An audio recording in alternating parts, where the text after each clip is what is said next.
You are tuned in to a Fireside chat with Zany Mystic. Join us now on another exciting metaphysical journey. Relax, tune in, drop out, and take a seat by the fire as we explore new realms and possibilities. This is Magenta Pixie. You can find me at magentapixie.weebly.com. But now, here is Zany Mystic and guest. Enjoy the show. Greetings, everyone, and welcome to a Fireside Chat with Zany Mystic. I'm your host, Lance White. Tonight, I'm delighted to welcome back Carl Johan Calleman to the show. Carl holds a Ph.D. in physical biology from the University of Stockholm. He has been a senior researcher at the University of Washington and has served as a cancer expert for the World Health Organization. He is also a leading expert on the Mayan Calendar and is the author of the two books, The Mayan Calendar and the Transformation of Consciousness, and The Mayan Calendar. Tonight, we'll be discussing his latest book, The Purposeful Universe. It's a paradigm shifter involving quantum theory, Mayan cosmology, and the origin and evolution of life. So let's welcome Carl to the show now. Hi, Carl. How are you? I'm fine. I'm very happy to be on this show again also. Oh, good. Yeah. I listened to another interview with you and picked up a few pointers, but there's so much ground we can cover that, we could certainly go in a multitude of directions. But the first thing I was going to ask you is, what inspired you to write The Purposeful Universe? Well, I think it's that goes back a long way. It goes back to the very first encounter I had with the the Mayan Calendar, which was in 1979. And at that time, I was still a graduate student of biology at the University of Stockholm. And it was a very, very strong experience for me. You might say life-altering experience then, to go down to the Mayan region and get this, for the first time in my life really, this sense that life had a purpose. I could sense deeply that I myself had found like a spiritual home on earth, and my own life seemed to have some kind of a meaning and direction. And that's a feeling I just got from the experience of being there and the particular interactions I had with the people down there. And but at the same time, that whole experience that I'm sure many of your listeners have had in one way or another, it was really in conflict with all I had been taught as a graduate student of science and biology, where the dominating theory is basically that life is an accident, and so there really could not have any purpose or any direction, and life was ultimately random in origin. So that's what I was taught, and so the conflict between these two ways of looking at reality, it arose already there in 1979, and then in the early 90s, I had left my previous scientific career and started devoting myself to the Mayan Calendar. But I think it was then only a matter of time until I would really try to create some kind of a synthesis between these two, my main lines of studies in life, in other words, the Mayan cosmology and my my scientific background. And this happened to happen a few years ago, then in 2007, and really ultimately what the immediate trigger was that I came across an article in Science magazine that pointed to the existence of a large-scale structure in the universe, the tree of life, something I had suspected long time and I've hinted at in earlier books, but there seemed to have been no scientific verification of it. And suddenly, once the verification is there, when you're no longer just speculating, but you can see that there is data to sustain your fundamental hunch about the way things are, well, then you have some ground to stand on. And on that ground, once I had that, it was I just dove deep into the whole field, and the result was this particular book, The Purposeful Universe. And of course, with the Tree of Life, you begin to make a connection between the various realms, the larger to the smaller, or as above, so below. In fact, in Chapter 4, the subject of that chapter is that the cosmic Tree of Life is the synchronizing factor behind biological evolution. Yeah. Would you care to elaborate on this a little bit? Oh, absolutely. You know, it is a dilemma let me just start by saying that although this giant axis that exists in our universe and serves to organize it in different directions, it's been verified and in repeated studies, but it's still not something that the scientific community goes out there. And I think they have a sense that this is something that can be understood in a much more deeper and interesting way, and that it actually threatens much of the fundamentals of the materialist dogmatism that underlies much of modern science.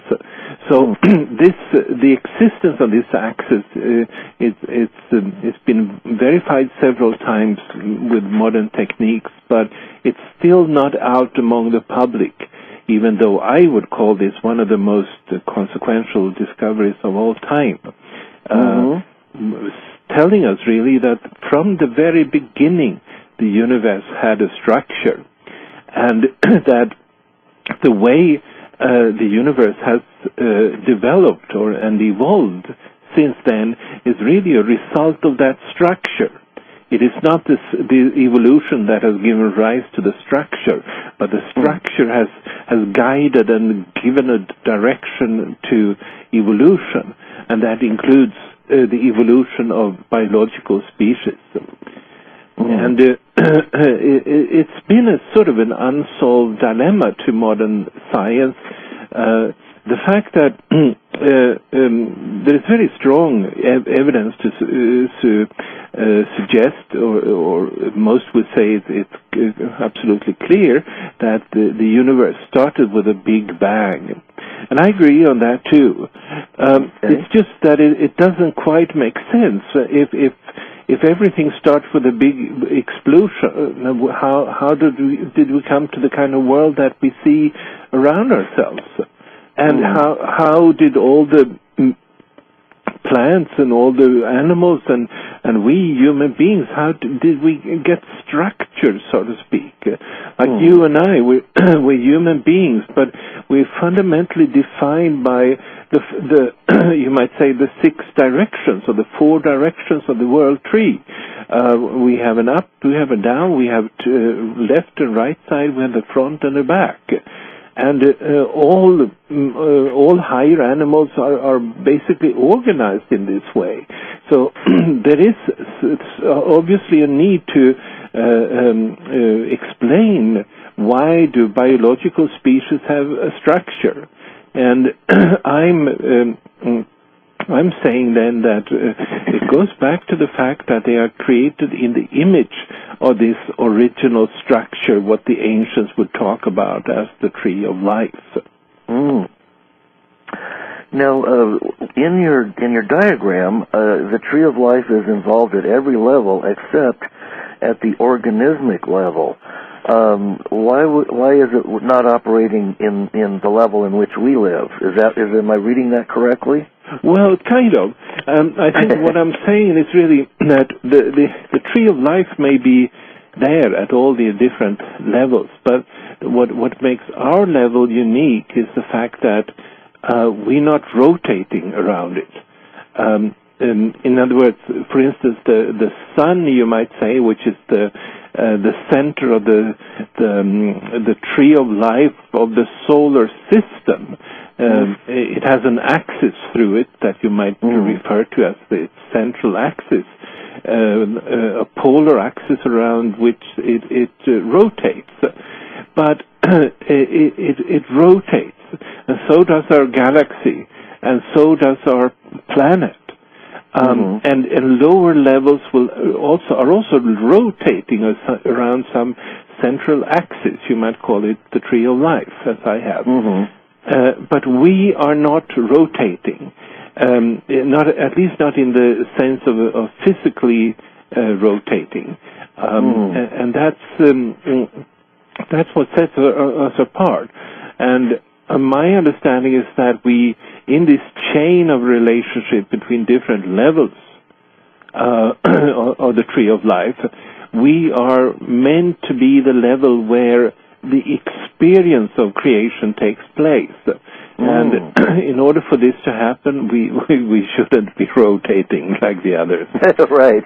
Yeah. That would be very difficult if we were. Yeah. Well, now, how does this, I kind of want to segue somehow into the Mayan calendar and, the different, where we're at right now, which is, and how all of this relates to the evolutionary process that is part of the many wheels of the calendar, and then the 9 steps or 9 waves. Yeah. And we're presently in the latter half or the last half of the 6th night, and I believe we'll be moving into the 7th day in sometime in November. Is that correct? That's correct, yes. That's how I see it, yes. Now, you were absolutely right in your predictions that in I believe it was the 5th night, there would be a global financial collapse, and indeed, yes, there was. There was. But it seemed like I had the feeling that was going to be even larger event than it was, but that seemed like the powers that be kind of put their fingers in the dike, so to speak. Yeah. And I'm guessing that this latter half of the 6th night might be a period of time when we see the fulfillment or the end of that beginning of the loss of the old paradigms. Yeah. Does that make any sense? Well, it absolutely makes a great sense, and I share your guess, you might say. I think we're doing what might be called an informed guess. Right. But as you know, future is very hard to predict. But yes, that particular thing with the economic downturn was very precisely predictable from the Mayan calendar many, many years ahead. And in fact, it was predicted by myself, especially, I think. Oh, yeah. And so it tells us a little bit about that these waves and these different energies they are constituted by, that they are actually shaping our reality and our evolution.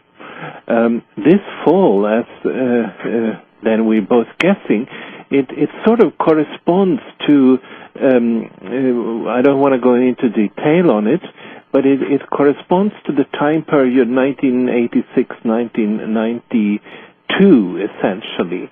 That's the period when the Cold War came to an end, the Berlin Wall fell, and it was actually a tremendous, I think many people experienced a great amount of hope in those days, because the world became unified in a certain sense, and the divisions that had